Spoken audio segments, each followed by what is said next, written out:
Hi guys, welcome back to our urban homestead. My name is Chelsea. Welcome back to the kitchen, and we're going to be doing a small batch canning project today. I got a really good deal on this pack of little Smokies. Regularly was $8.99. I got it for $4, and these pickled sausages are so good. I make them anytime I can find a good deal.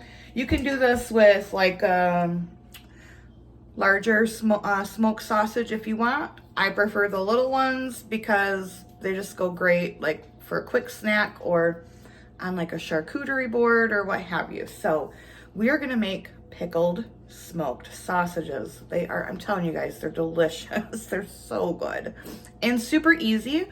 Also, I'm doing this in just a large stock pot because this is a small batch water bath canning method. I wanted to show you guys that you don't need any fancy equipment to do water bath canning. All you need is a pot big enough to hold your jars. I am using these 1/2 pint jars, and these were actually sent to me by Court. She sent me a whole case of them, so thank you so much. That is so very kind of you. I received them on Mother's Day, so that was like an absolute wonderful Mother's Day surprise. So thanks again, Court. I really appreciate that. All right, so the jars are clean, and I need to fill this up with some hot water and get it on the stove so our jars can sterilize. So in the bottom of my stock pot, I have just like the insert for my Instant Pot, the little rack that came with it. If you don't have an Instant Pot, you can certainly just put a towel or a washcloth on the bottom of whatever pan or pot you're using. You just want something to where your jars are not directly touching the bottom of the pot.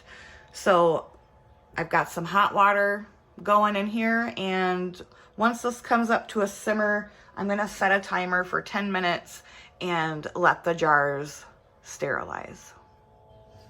Now we need to make the brine for our sausages.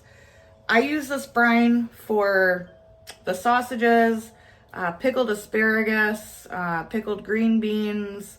You could do pickled mushrooms, really anything you want to pickle. This is great. It's super easy and very delicious. I'm gonna start with 4 cups of vinegar. Make sure that you're using a vinegar that is 5% acidity, not the like cleaning vinegar, which is I think a 4%. 2 cups of water.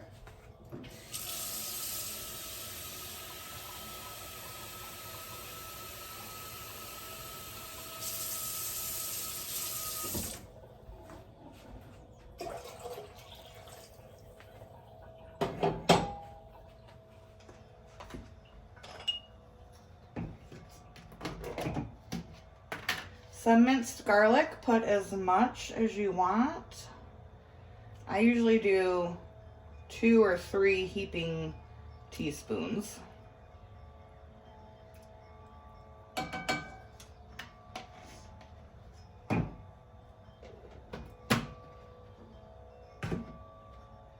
Some salt. I'm not gonna put a whole lot of salt because those sausages are a bit salty, so just a couple teaspoons. And some red pepper flakes.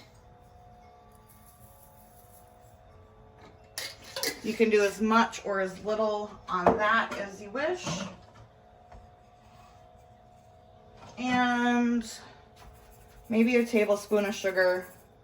That is completely optional as well.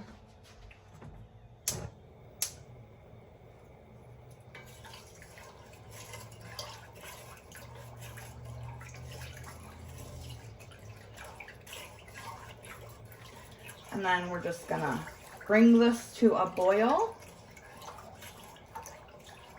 Let it simmer.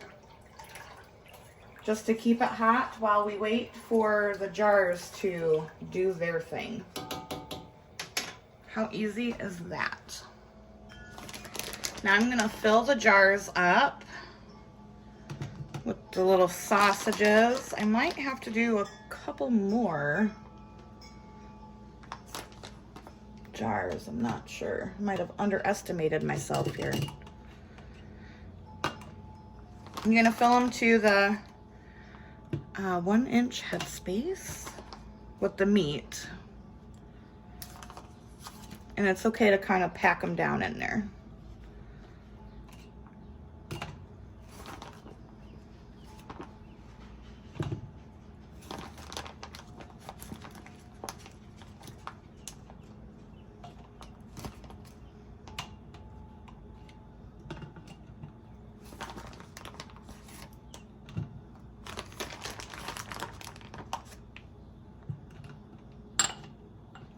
I think there would be enough for one more jar, but I'm just going to put these in the fridge and we'll eat them for breakfast.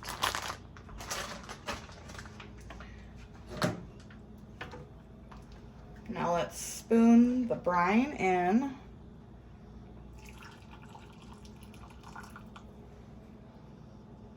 And you're gonna go with the brine up to the 1/2 inch headspace mark.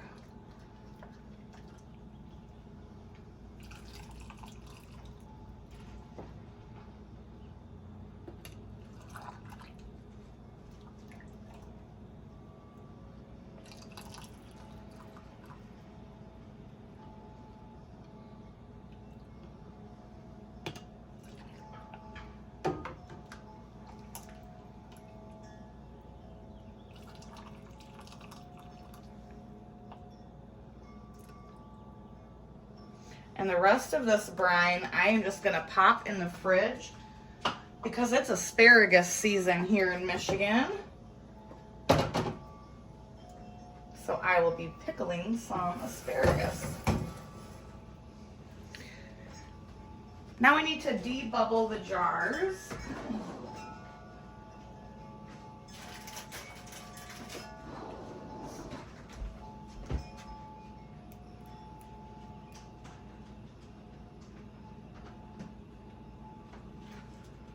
For maximum flavor, you can like poke holes into the sausages so that brine. Ooh. Oh, we got a stray wiener. So the brine really seeps into the sausage, but I find it is absolutely perfect without doing that. All right, I'm gonna wipe my rims really well, and I'll be right back. Okay, the rims have been wiped. The lids were clean and hot. Rings on fingertip tight. These are gonna go into our pot.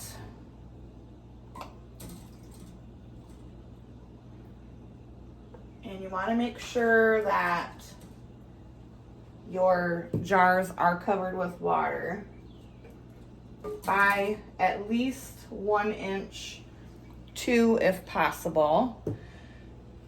Once this comes up to a full rolling boil, not a little gurgle, you want it to be a full rolling boil, I'm gonna set the timer for 40 minutes and then I'll be back.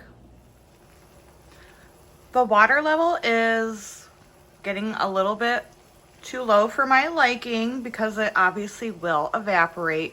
So I have a kettle on, and I should have started this earlier. It's always a good idea to have a kettle of really hot boiling water next to you so you can top up your pot when needed, because you really do need to have the water over your jars to ensure a safe canning experience and to get a proper seal. Now the 40 minutes are up.